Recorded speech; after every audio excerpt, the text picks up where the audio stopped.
Hello everybody, I'm your host Wheel Trouble, and this is going to be the first in a series of videos of the audio recordings of the panels that I sat through at HarmonyCon 2019. I do have a little bit of a cold that I'm going through, so do please forgive the uncharacteristic voice that I have right now. Without further ado, let's move on. This is the Director's Cut with Big Jim Miller himself. Can everyone hear me? I can hear you perfectly fine, Big Jim. Thanks for coming. Thank you for coming.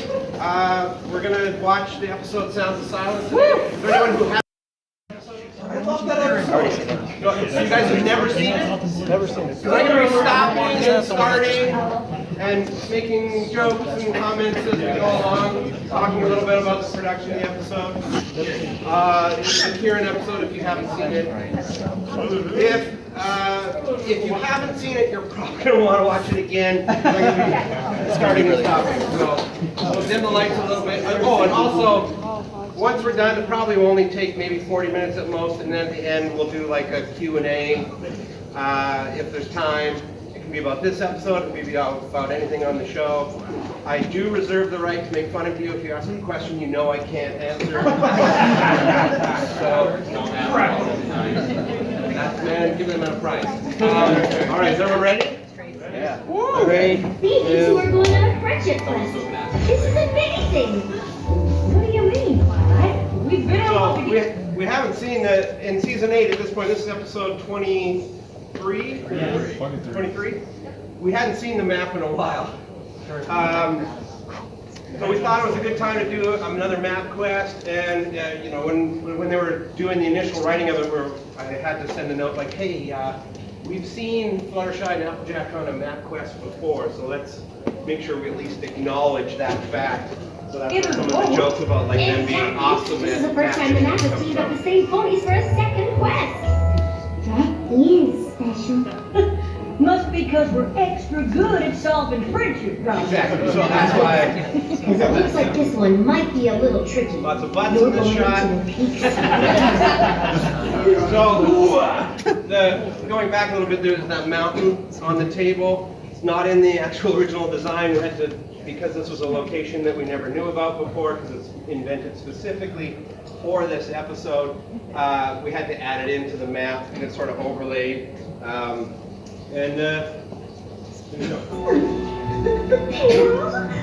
Really ominous sounding name of where they're going. Freaks out Fluttershy, makes sense. Clouds, and clouds. Crystal vampires made of crystal. Yeah. Makes sense. Only what Rocco told me. Back in his day. So this is sort of following up on the last episode before this, where we had established that Rockhook is the keeper of lore. So Twilight got all this information about this long lost area from him. About the Peaks of Hera, except for the legend on this ancient Really cool design shield done by our design team. Matt Herring was art director. I think Christian was our designer on that. Other creatures also live there. The Mirror. Fearsome beasts of pure Surprised fire. most people didn't really figure it out from the design on the shield what the big twist was. Twilight? Sorry, Fluttershy. Lakes don't lie. Shakira reference. No matter what happens. Don't know what she's in for, and then we get our obligatory title sequence. Everyone knows this. Yeah, every year we sort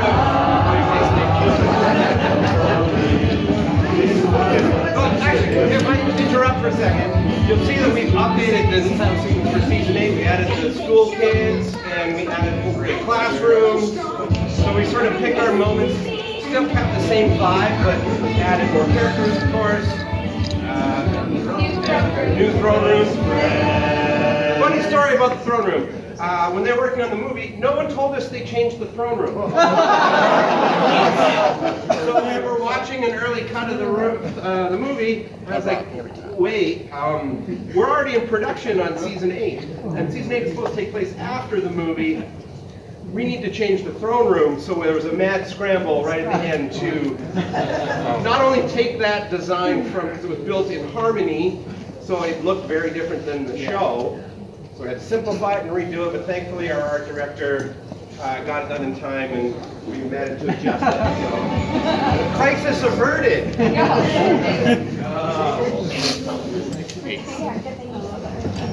Okay, so, has anyone seen Friday the 13th? Yeah.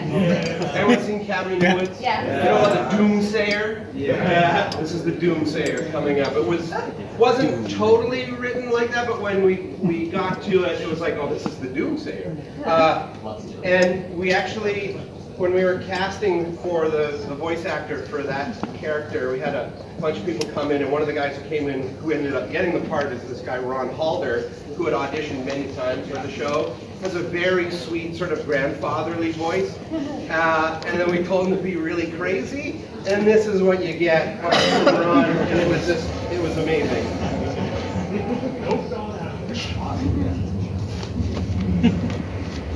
Oh, I guess we'll talk a little bit about this. Gregory Bonsignor is this is the only episode he wrote in season 8. I don't really know his background, but Nicole Dubuque, who was our story editor, knows him and worked with him, so he apparently has quite a good pedigree. So he came in to write on this episode. Animating hair in the wind, pain in the butt, so it stops. Here he is, here's our Doomsayer. So, storyboards for episodes are done by 2 board artists, so they each do roughly half, and how we split that up depends on the story. So this episode was storyboarded by Corey Toomey, who I worked with back in the Ed, Edd n Eddy days, who was our designer on that show, and Megan Willis, who's been on the show since season 7. Corey's been on the show since season 5, I think. So, they're really good board artists on this episode. Yes. That's my name, board 1.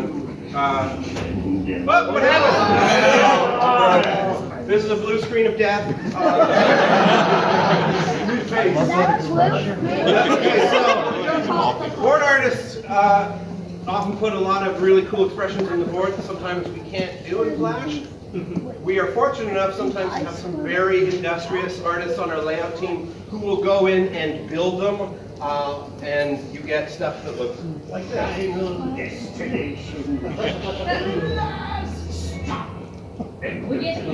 Wow. So super creepy, like this is all specifically built mouths and everything. Okay, and with this laugh, we had Ron do a bunch of laughs. I used every laugh he had. Just kept laughing, laughing, laugh. Make it a dumber joke, right? Now they're heading off. We have a traveling montage you'll notice here. She notices the squirrels that you don't see there. We're walking through maybe mud, maybe poop, we don't know. And then when she goes back coming up, you'll notice that our composer Will Anderson did the same cue, but much faster going back. Gosh darn it, Fluttershy. So it's a little bit more frustrated sounding. Only Fluttershy would be lost. And then, very specific flower. I wonder if that'll come back later. Where she's talking to everybody who's an animal, because that's what she does. Where are you going? This is no time for visiting varmints. We're on a friendship quest, remember? She sounds mean, but she's just frustrated. Come on! We're burning daylight! I know, but what if that Valley's Now we gotta get up that peak. I figure if we use some rope and apple grease, we can make it a path. Angry Fluttershy is always fun. One thing I forgot to mention, this episode was originally very long. The cold open with them in the throne room was originally the start of Act 1. We had a much longer opening where Fluttershy was looking after her animals, and AJ delivered some food, and there was a whole bit about Fluttershy telling AJ about how she communicates with animals just by, sometimes it's about reading body language and stuff. It was cute. Ultimately, we have to get to 22 minutes, so it had to go. It didn't damage the rest of the story in any major way. There was a cute sequence of Angel doing the Running Man. But we time everything at the board stage, so it's not animated, because we don't have time and money to animate stuff that gets thrown away. So we make those cuts early on. What I'm trying to say is, the squirrel told me a shortcut they take to the Kieran village. That's convenient. I don't know how she's that strong, but there you go. Sorry, Fluttershy. I suppose I got a little too much caught up in the adventure. That's all right.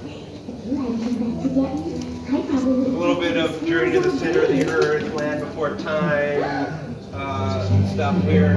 And then this thing was very inspired by Ewok Village, Fern Gully kind of thing. We knew there were more elemental style spirits. I just want to talk about Kieran a little bit. So the Kieran, Rebecca Dart, who was our art director in season 4 and 5, no, 5, who ended up going on to do the art direction for the movie. At the end of season 5, she sent me this drawing she had done of a ponified Kieran, and we thought it was awesome.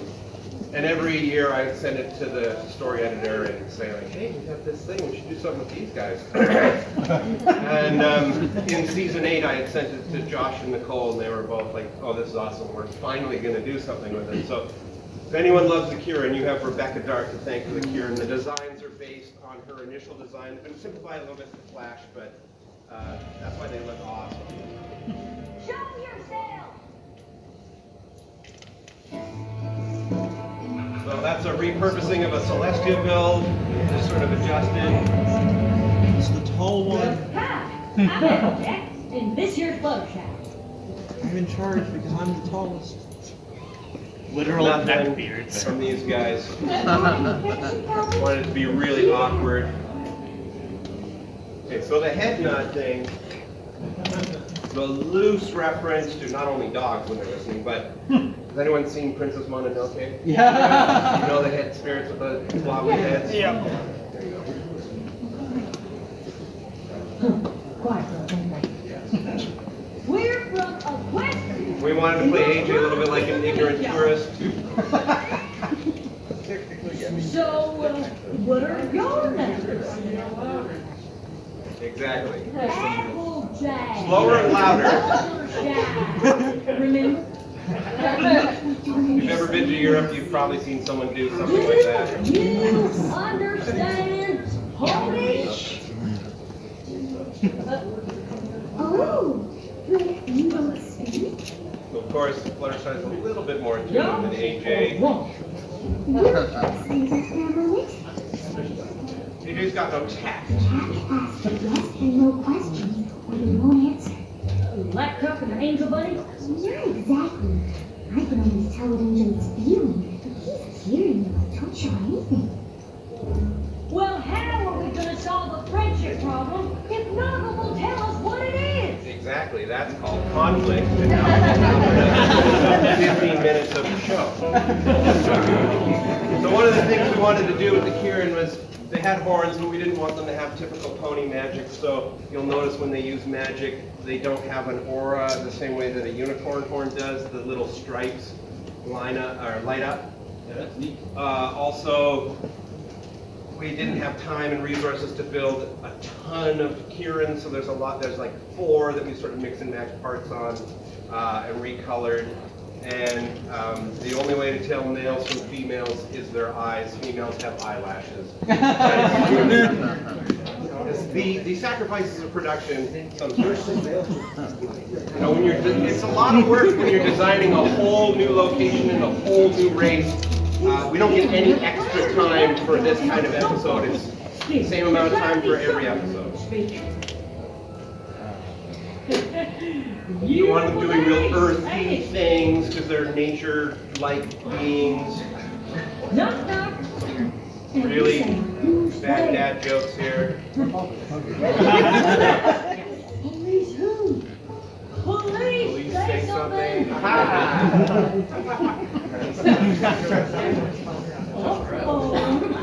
feel a sneeze coming on.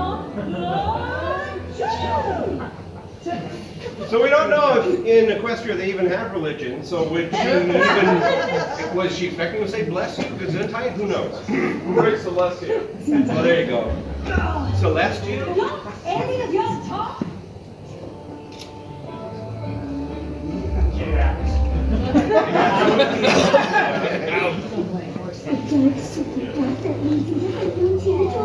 Tell you what, Sugar Cube, you stay until you can get anything out of these here kids. I'll go try to find one to talk. If you'd had more time, it would have been nice to show Fluttershy's side of what was going on in addition to AJ's, but so they don't know much about personal boundaries. Little fake out with the squirrel coming up here. Haha, they're cute.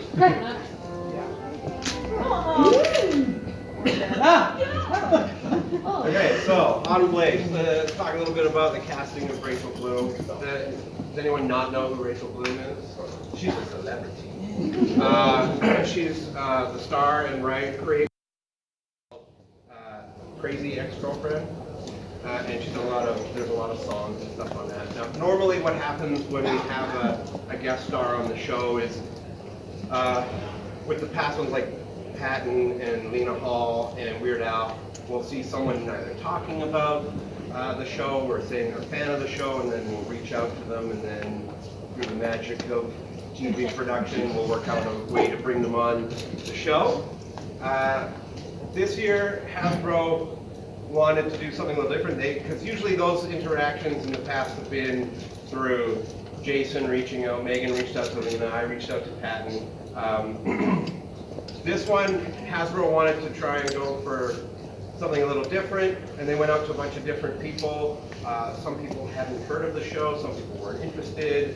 You know, this is how it works. You don't just say, hey, you want to be on the show, and they say yes. Some people don't want to do it, and that's fine. There's nothing wrong with that. And then they suggested Rachel Bloom, who is super funny, can sing like the Dickens, and ended up being really perfect for this character. This character originally wasn't written as wacky as she is in the episode, but once it was Rachel Bloom, we decided to push that and make her a little bit more scatterbrained. And there's a little bit about that when we get to the song. Hear the talk. Any idea what I like when people wearing hats get mad because you can throw them on the ground. That's pretty fun. Sorry, but that was too good. One of the ideas that we're trying to convey with her is that she's been isolated so long that she rambles. She isn't necessarily aware of what she's saying to the other person or giving them time to respond to anything. Just talk. Oh, I'm sorry, talking about it. It's been so long. You must tell me everything about your social systems. Do. Now I'm in conversation. I mean, how do you say? I'm saying, of course you have it. So just, I will follow me. She's a goof. Established very clearly, very quickly, that she's flawed. We get a nice, beautiful panoramic shot here. Rainbows, always good on the pony show. Again, flowing hair in the butt. You'll notice that it stops very soon.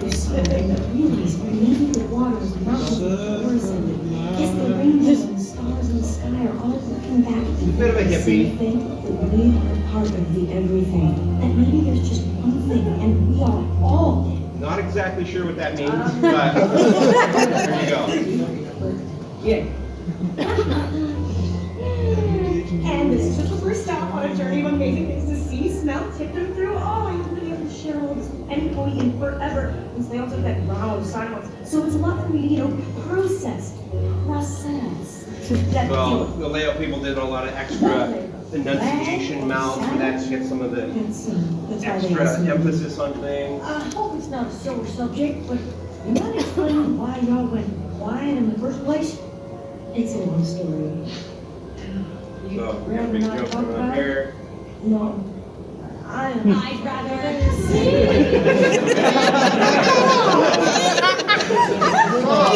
Originally, before it was cast as Rachel Bloom, was a much sadder, like on the page it was like a sad song about how she'd been excluded and felt left out, and it worked, but it was, once we knew we had Rachel Bloom, it wasn't the right tone. We knew we were going for a goofier thing for this character.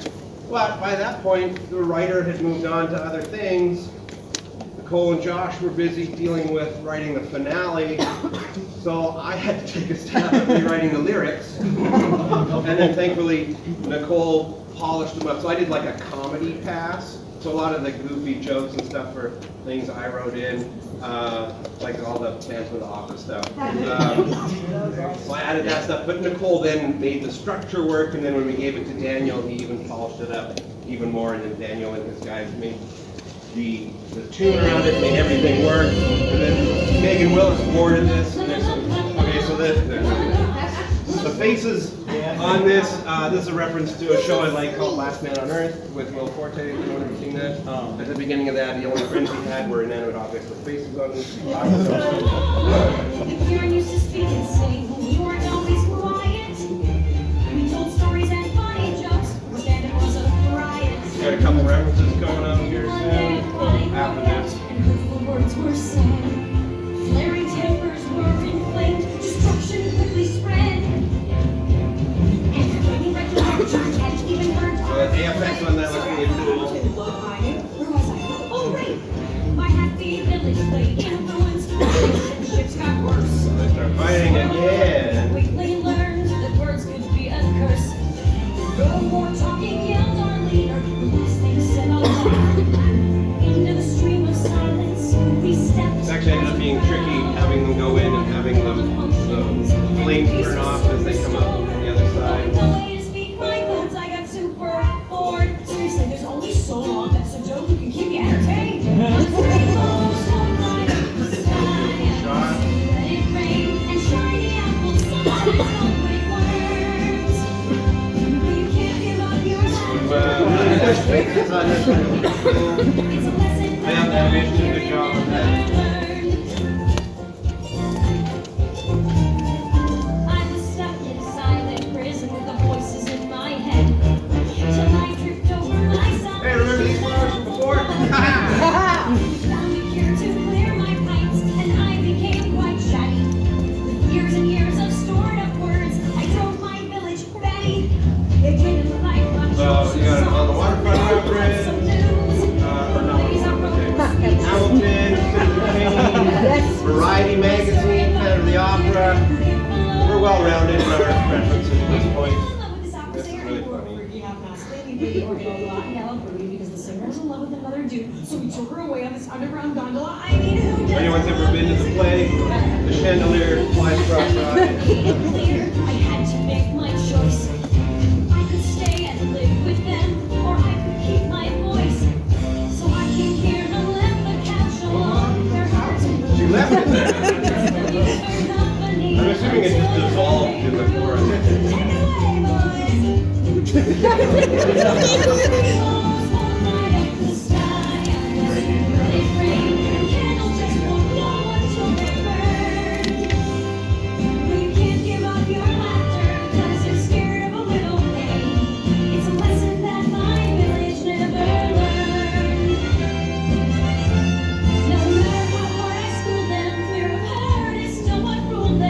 Sometimes you gotta let it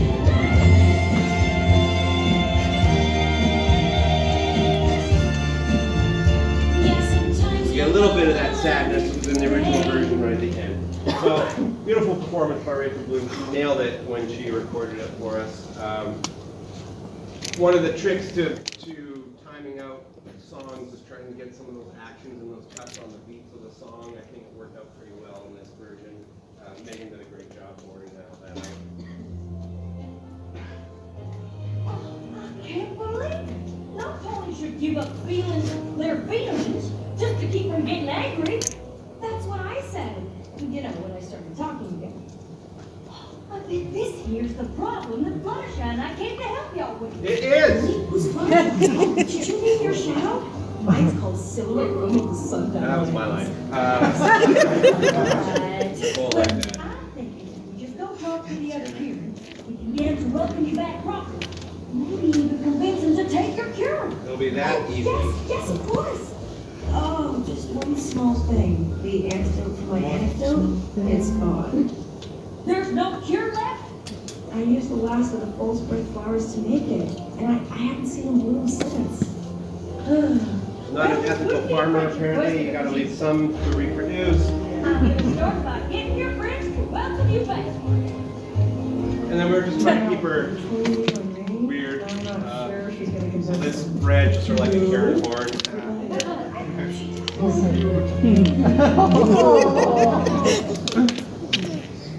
So originally, Act 2 didn't end there. Act 2 ended when they first got grabbed by the gang right before they get thrown into the stream. But you would see there would not be a very, very short third act, which is already kind of short. So we decided to move it back to a bit more of an emotional climax rather than a danger climax. Guess what? I figured out the friendship problem. Me too. Go ahead. See, they're friends! Anyhow, we gotta get them all talking. Oh, no. We can't ever let that happen. I thought you said you figured out the friendship problem. Was something lost in translation? So you'll notice this thing they're looking at, I don't know where in the village this is, because you don't see it anywhere else, but it's a real cool mural, really beautifully painted. That seemed less scary when it was in a song. That was the last minute addition because we realized that if AJ had heard the song, she should have already known what about them turning into lyrics. So Nicole came up with that line to sort of smooth it out, and it's actually super funny. The other thing is, we realized, well, I'll get to it when we come up. Well, they got so angry, they accidentally destroyed their whole village. So the two decided to make sure it would never happen again. But that's no reason to stop talking. Yes, it is. Fire is dangerous, especially when the forest So the Karen's starting to notice that there's fighting. Not if they don't turn into fire. It's a little bit tricky to show the Kieran getting upset when they're not supposed to show any emotion, so they're a little bit more emotive here than maybe they should be, but that's storytelling cheat. Because you're not talking any sense. Maybe they didn't. Maybe they got There you can see really well the horns go up. Shucks. We were just having a normal civil disagreement. Honest. Where are they taking us? Oh, God. Stream of silence. If we hit that water, we'll never be able to talk or feel anything ever again. That's originally where Act 2 ended. So you see that Act 3 would have maybe been about 4 minutes. It's a little short. Put them down. Got an Evil Dead 2 demon voice on the near dead. It's really cool. It's all right. I think I know this one. She's trying to help. well, yeah. You can't have them silence the only friend who'll speak to me. She talks. You have no So it's funny here. When we first read this, we're going through the group script again. AJ says, Fluttershy, this is Autumn Blaze. There was nowhere before in the script where Autumn Blaze said her name. So it made no sense that AJ would know what her name was. So we actually had to go back and add a line where Autumn Blaze introduced herself so that that character would know her name. Thank you for that, wall of fire. I thought nerds were dangerous when they were angry. How did you know you could control your temper? I didn't. I guess anger's that other feeling. This is the It's not lesson. having one, it's what you do. Anger's not bad, just And need to giving know up what to do with happiness it. to keep away anger is no kind of life. I never thought of it that way. I can't imagine not being able to talk to my enemy friends. Fruit Flare, you used to love to laugh at everything. And Rainshine, you sung the most beautiful harmonies. Don't you miss it? I know you're worried about fire, but friends can disagree without. Sometimes these real expository sequences of just standing around talking can be really challenging to board. You wouldn't think so. But trying to keep it visually interesting so not just standing on the spot saying a line. Trying to add little bits of acting and stuff is helpful. We don't always see eye to eye, but we never let that get in the way of all friendship. And if you're really angry, take some time away to get a mirror where that hurt. We've still call, like when we're talking with the composer, the writers, and, you know, in seasons 1 and 2 we had the letter moments where they would write to Celestia. We still call these sort of moral lessons of the story the letter moments, because it is the point of the episode, the lesson you're supposed to take away. We're not necessarily hitting it on the head as much as we used to by framing it with the letter, but I think that's a nice evolution of the show, that as the characters grow, they realize they don't need to report to God all the time. I think they're trying to say something. Okay, are you hungry? Yeah. No, some cured trapped in a well? Eating fish mouth? Something? Anything? Write it down. Building frustration. Would you excuse me? I'm eating. Yeah. Fangs the flame from this. Goes and lets it out, and now she's fine. So she's learned how to use her anger productively. Oh, we want the cure for the stream of silence. That's wonderful. Well, it would be, except there aren't any flowers left to make the cure. This episode does have a little bit of Return of the King syndrome, where there's about 7 endings. I see But it more or less works. 3.5 times. Although I wonder if that second half would make a difference. We'll get rid of everybody. She told us what kind of flowers she's looking for. They're called bowl thread. I've never So you'll see when AJ's interacting with the squirrel coming up, this is, you get a little bit of a remnant of what happened in that original cold open, where she was trying to understand what Angel was doing by him hopping around and dancing. Fluttershy? Little help. It's a little less overt now. It works without it still. Well, what are we waiting for? Lead the way. Hey, remember those? Full circle. That's what Bull's breath looks like? Autumn Blaze never would have made it past the beats to search here. I owe you an apology. And then they have to apologize to each other because they are friends, and it's good to apologize. And the whole moral of the show is friendship. I don't know if you know that it is in the title, but you might have missed it. Really long arm on Fluttershy, but you do what you gotta do. Guess it's a good thing the map said focus, huh? Hugs are good. Thanks. And then it does wrap up a little fast, but again, the whole point of the episode has been dealt with.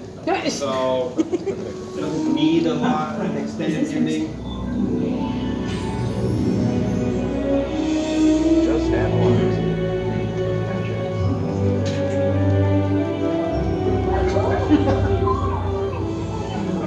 I don't know if you can hear this, but when we do groups, we usually just have whoever's in the booth do some extra random characters. You can hear Ashley going, See if you can hear it. Where were they? Tell me everything and feel free to ask Turn up just a little bit. descriptions and comedic tangents. Right after they drink the stuff.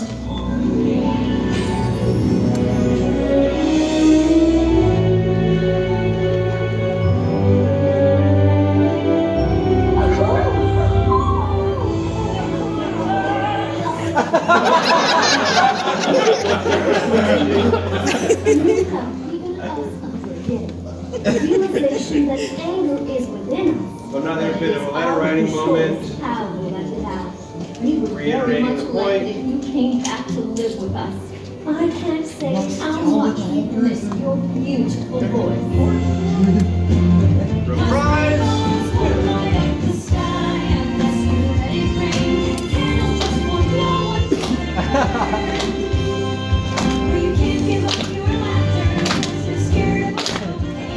Could have just turned into a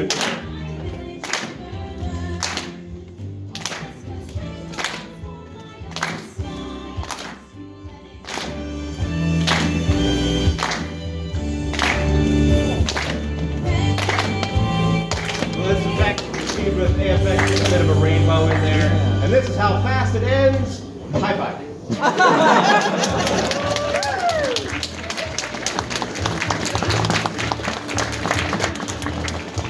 So, we got about 20, 25 minutes left. If people have questions about the show, you can line or I can come around you want to read here. You guys can see. Wendy, can you just turn the volume off? Yeah, a really common interpretation of the song and stuff is that it's against censorship and like it's desensitization and stuff. It wasn't the intent of the song, but if that's what people want to read into it, that's the nice thing about art. It's subjective. You can put your own stuff onto it. Thanks for coming, guys. You're welcome. If that's what you take away from it, that's how it works for you, that's great. Yeah, a lot of people like it. Excellent. Yes, sir? Is this just questions based on the episode or like? You can ask whatever you want, but if you ask about stuff you're not supposed to, I will make fun of you. Is there any reason why the goggles aren't friends? You said like aren't see-throughs, you can see their eyes like they are with I think the recruit uniforms? I think it's because they were designed before the recruit uniforms, and there was a concern that maybe the layering of the eyes through, like there's a production reason, like, you know, there's just too many layers to move around and it was a pain in the butt. Yes, sir. No, they're Kierans. Related at all. They're Kierans. You're basically asking me, are bears sharks? They're not. They're sharks. They're bears. Yes, sir. Is there a particular episode that you're proud of directing-wise? The one I'm the most proud of, I mean, it changes a lot, but it's the one I go back to a lot is Perfect Pair. I think that one, Oh, yes. it only works where it is in the whole structure of the show because, you know, we've been wanting to learn about AJ's parents for so long. If it had come earlier, no one would have cared. If it had come later, it would have felt like it took too long. It was the right time to do like an emotional relationship episode. Like just the placement of it and the execution of it and the song and everything just came together so wonderfully. Yes, sir. We'll come back around to people and just make sure. Why haven't we seen Rarity's parents in a while? They've been busy. Wasn't Chrysalis Rebecca Dirt design? Chrysalis was a Rebecca. She was a character designer first before she was the art director, so you'll see her stamp all over the show. Way at the back. What about Scootaloo's parents? What about them?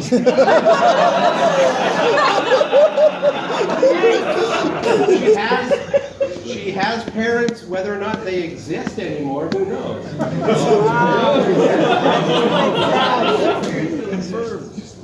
Do you see them in the show? No. We don't. Yes, sir. Are there any concepts that you would love to use but you just can't? Can't? Like for any reason you can't fit them in, you... Not really. A lot of stuff does get sort of recycled. Like the Kieran is, like it was on my desktop of my computer, that design for like 3-4 years. So if we can get stuff in the show where it makes sense, we try and reuse it. But there's very rarely been something where we're like, what if they were Transformers and had something? No, you know, like that kind of thing doesn't really happen just because everything's planned out so much. Yes. Okay, so when you're picking new species to obviously to become canon and everything, like for example the Kieran, I never heard about them before until I learned that they're half dragon and blind and all that. So what's the most out of, if you had to choose a new, on your part, if you had to choose a new mythical creature, what would you go with for bringing to the show? Well, I never want to say because what if we're going to do it? The main thing when we're talking about those is we try to draw on mythology, like what Lauren and Rob established in the first couple seasons of the show was very drawn from Greek mythology, and as the show's gone on, we've drawn more and more from world mythology, like Kieran is very Chinese and Korean, and I think even a little bit Japanese sort of mythology stuff, so we try to get some of that in there, like, and even some of the terms, like, I remember when we were trying to come up with a name for the festival that Yona celebrates instead of Hearthwarming Eve, we came up with Snildar Fest. Because I looked up the Icelandic word for Christmas or winter festival, and it was Snildar, and it works for yaks, right? So considering what you said a few minutes ago about having the Kieran design on your desk for about 3 years or so, are there any other designs that you have that you would like to use? I'm not going to answer that one. You got to stand up and face them to tell a joke. After the Kieran village was destroyed, who rebuilt it? Who? A Kieran carpenter. You gotta be over a certain age to get that job. Yes, sir. I never realized how often you change out your writers, artists, and designers and what have you. How difficult is the transition?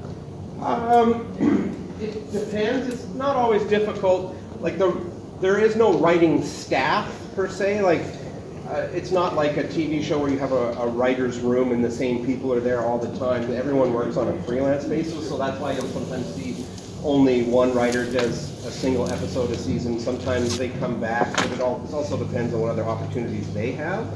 So like Amy got an opportunity to be a story editor on a different show, so that's a better opportunity for her than to continue to write on Pony potentially.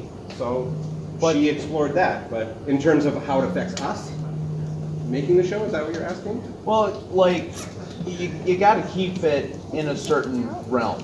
Yeah. Like design-wise and everything. Yeah. Is it sometimes difficult to have new people coming in? Like, No, hey, because, this is how we need it. Ideally, that's the job. That's my job, and the job of the story editors is to try our best to make sure that tonally it fits.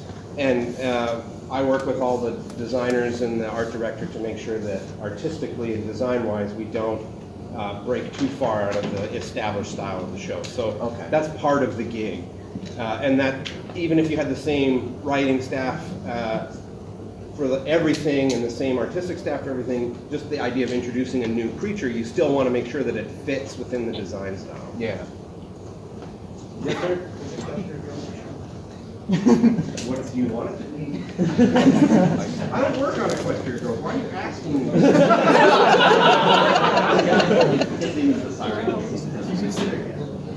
Do I personally consider it canon? Yes. But that doesn't mean it has to be. Those guys worked really hard on that show. For fans to say that it doesn't count is super insulting. It's okay if you don't like it. But don't forget that people who make this stuff, they see what you say. Anyone who hasn't asked a question yet? Yes, sir. Not exactly sure what to ask, but I saw you worked on Ed, and Eddie. Yes, I did. Watched all the episodes and stuff. Okay, well, there you go. I worked on that for 10 years. Oh, wow. Yes, sir. What's the proper bribe amount to get a red versus blue reference in? Do you have a blank check? Give me a range. Fill out a number? Anyone else? Way at the back there? We have more viewers than timelines. Will we what? No. Are you seriously asking about stuff that may or may not be coming in the Have you heard of a thing called an NDA? I can't tell you buckus about what may or may not be coming up in the show. Yes, sir. Is it possible that we'll get the movie characters or here and back? Refer to the Yes, sir. So, how many people on the production staff have spent their own We're not allowed to. You have to go through a process with Hasbro that's actually kind of a pain in the butt because they own it. So anytime you sneak something in, you can be fired. So you need to, if we wanted to do that, you have to submit it to Hasbro as part of the design pack, and they have to sign off and know that it's a reference to so-and-so. And it's just a real pain in the butt, so we don't. Well, when they own it, then they own it. They own you. No, they don't own you, but they own your character. Yes, sir. How do you guys deal with leaks? I know episodes get leaked. Talk to Hasbro. How do you feel about it? The same way I feel about opening my Christmas presents in July. Or not opening them, knowing what they are. Because, have you ever had a cake when it's just flour? It's not tasty. It's not done. So I think it builds a sense of expectation that maybe is unrealistic because things change for whatever reason. I also think, they're half-formed ideas sometimes, and it's really sucky because, again, people work on these things, and I really wanted the twist of Cozy Glow to blow people's minds in season 8, but it was out there, so it's like getting kicked in the nuts real hard. It sucks.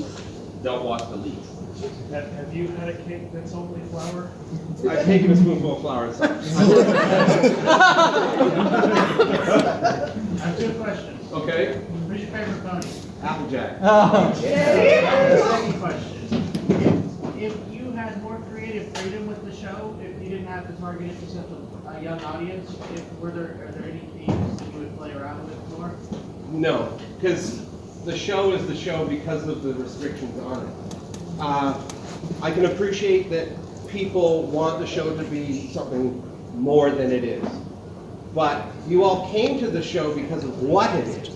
And if we changed that, if we made it darker, if we made it more adult, if we made it about fighting instead of friendship, then it's not the show anymore. It isn't what drew you in. And you probably wouldn't like what we did because it's not exactly what you wanted it to be. So that's the cool thing about fandom and fan projects and fan fiction is you get to take this stuff and make it your version. My version of your version would be my version. And you may not like my version. Yes. Okay, so I guess in the beginning of the episode when Twyla was talking about that she learned that Rockhoof told the story about the Kieranton and Neerix and everything, but I guess I'm a little bit curious that how was Rockhoof learn about the Neerix and the Kierans? That was because the shield was Norwegian, but still. Like how did he know? Yeah, how did he know? Well, don't forget that he's 1,000+ years old, time displaced. So my personal assumption was that in his time, people knew about them, but as the Kieran became more isolated and stuck in that weird land of the Lost Valley, the rest of the world forgot about them. So he knew them as just like the same way that ponies know about manticores.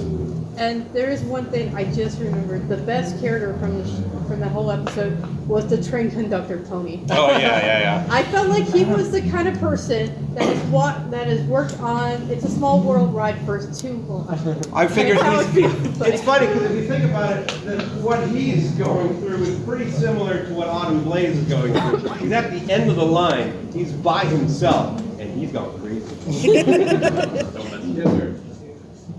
So you talk about there's like 7 different worlds. So all episodes you worked on, like what's the most impactful or meaningful moral or story that Dear Celestia, I didn't learn a thing. But it only works because of everything else around it. Yes, sir, right there. Who's your favorite of the student 6? Yona. I can relate to her side. So, I know you guys don't exactly have communication with the comic writers as much, but how much inspiration do you draw from the comics? We don't get copies of the comics. They don't loop us into what's happening with the comics because they don't have to. It's all through Hasbro. So if Hasbro's the central, pardon the pun, the hub, we're separate arms out from that. We also, everything gets fed to Hasbro, so Hasbro is aware of what's happening in the comics and in the show, and then they sort of let the other people know. But because the comics work so far ahead and come out sooner than the show, we oftentimes don't have the ability to react to anything that's happening in the comics.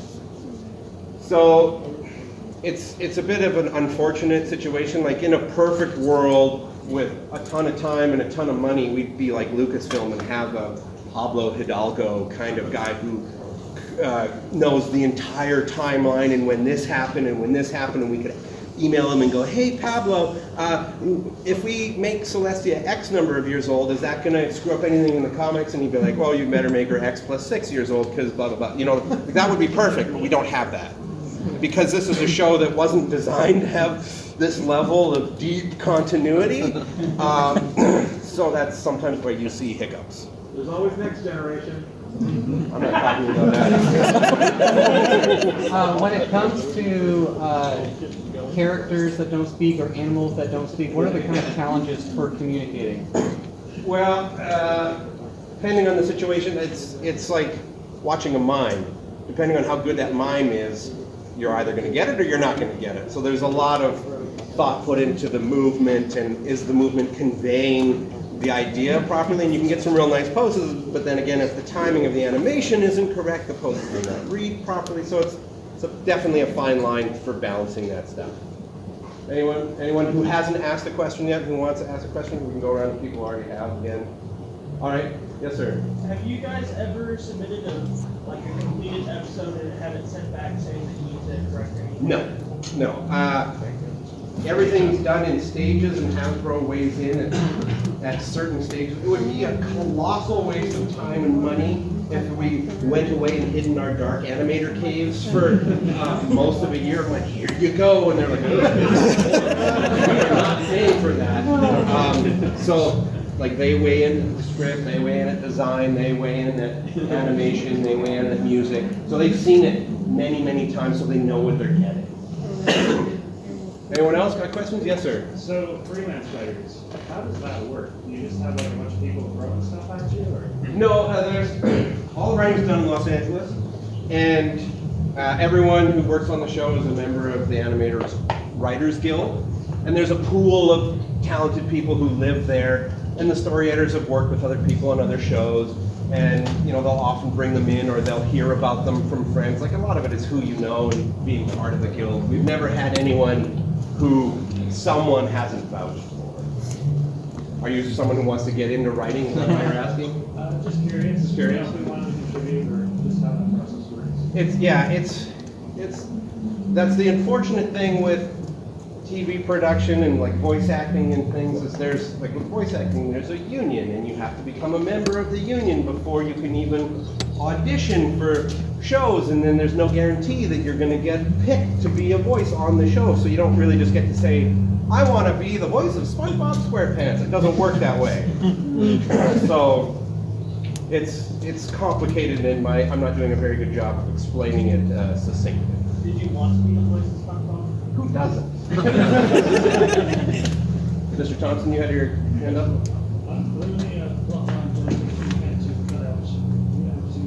Can you, sorry, I'm going to come closer. I can't hear you very well. I'm getting old, so.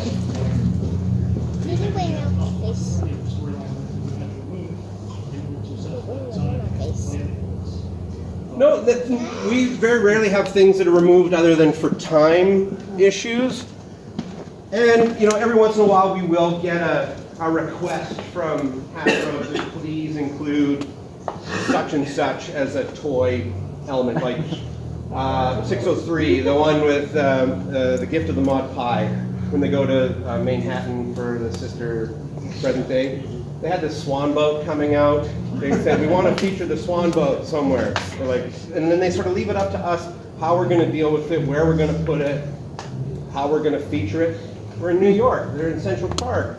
Put it in the canal. And then it doesn't distract from, like, if they've been really good about letting us figure it out. And I feel like if we're doing our jobs really well, you'll know, but it won't take you out of the story and go, product placement. Buy our stuff. Buy our toys. What do you think of inspiration for the voice?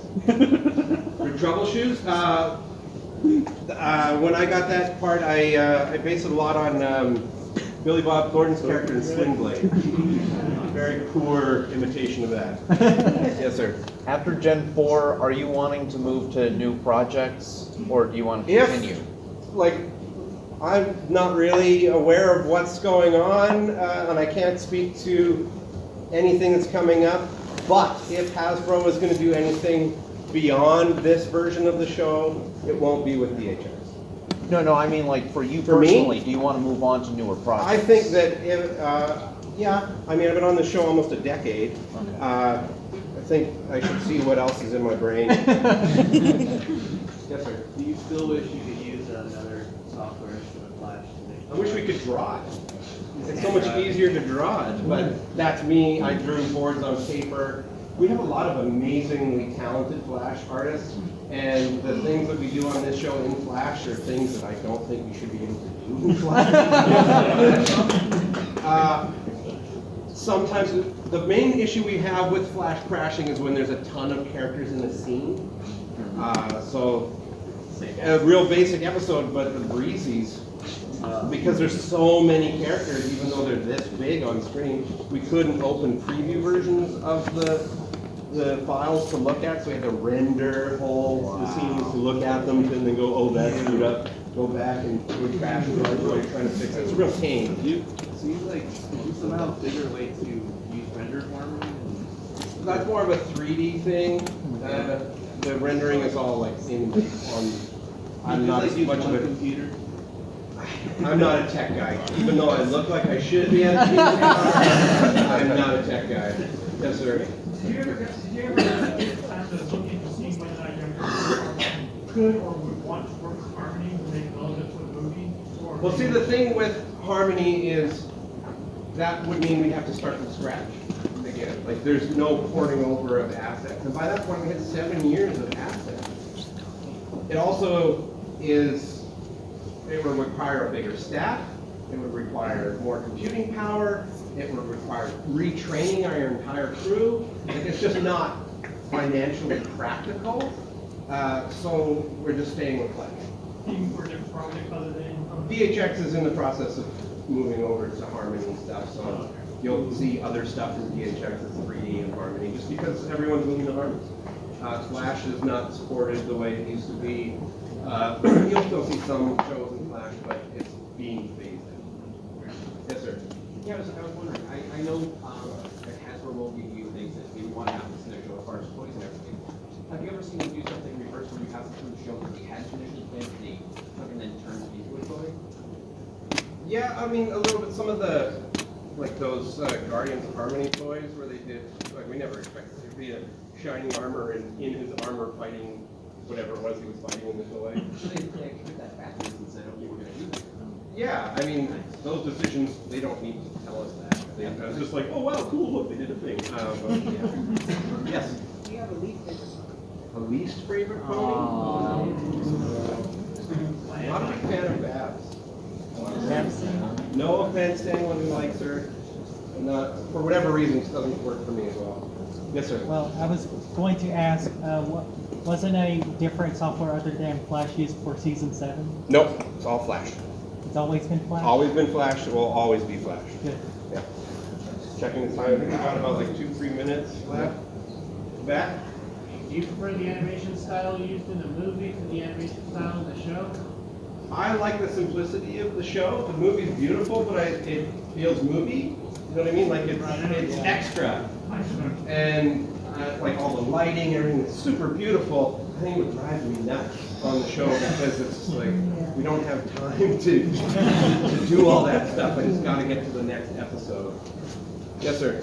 Did you ever expect a following that such as F no. No. And Monterey Nights, I think it was you or I think it was you that mentioned like you're wanting to explore more with or bring back Bat Ponies. Was that still a? I never said that. Wasn't me. I mean, if there was a good story reason to bring back Bat Pony, sure. I don't quite understand the fan obsession with it. Because I think they're literally on screen for about 4 seconds in the entire run of the show. They look cool. But if, again, like with anything, there needs to be a good reason to bring a character back. It can't just be because people want to see it. Is there a story to tell? Because I could save a lot of time and money just by putting a Bat Pony up for 22 minutes. And so fast. Yes, sir. I was curious, whose idea was the like nature plus fire/light main model for the Kirin? I don't know if there was that much conscious thought put into it, but it's probably either Gregory who wrote the episode or Nicole Dubuque who story edited that particular one. Probably got time for one more question. Is it going to be a really good question? Yeah. Okay. I was wondering. I've noticed in a lot of the episodes you love to put in the background pony characters that are actually from movies. Stuff like in the background of a lot of the train scenes and in the binders, you'll see Neil and Paige from Planes, Trains, and Automobiles. Yep. And just all these ones. is it something that you all sit around and just go, you remember this? Wouldn't it be great to put them in there? Pretty much.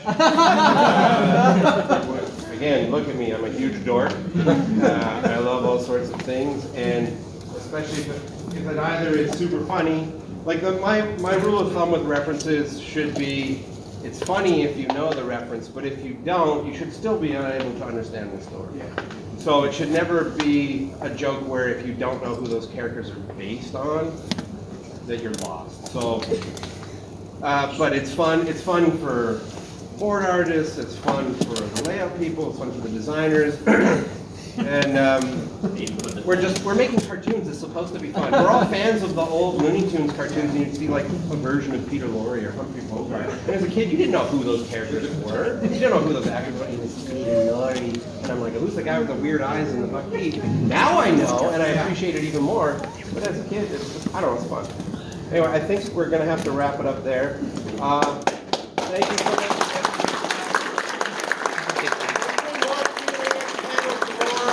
And there you have it, Big Jim's thoughts on The Sound of Silence.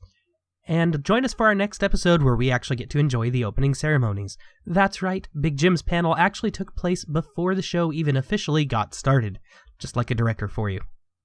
See you next time, Wheel Trouble out.